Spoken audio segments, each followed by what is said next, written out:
Removing a program from Kali Linux. Let's see. In terminal, type sudo ept install gnome terminal -y and hit enter. Why I am showing you how to install a program instead of removing this program?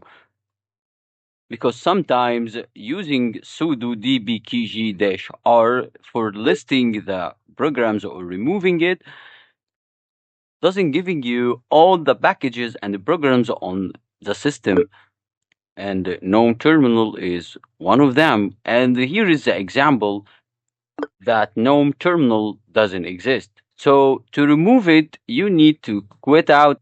Sometimes knowing the name of the packages that installed on your operating system is something extremely important to remove it. So now, if I wanted to remove the GNOME terminal, I will quit out of this list and press Control Q letter from keyboard, and then I will type sudo ept remove the name of the package, which is GNOME terminal -y. So knowing the services and applications that are running on your operating system, it's something you must know, and the name at least, if you don't want to have any trouble with removing any packages.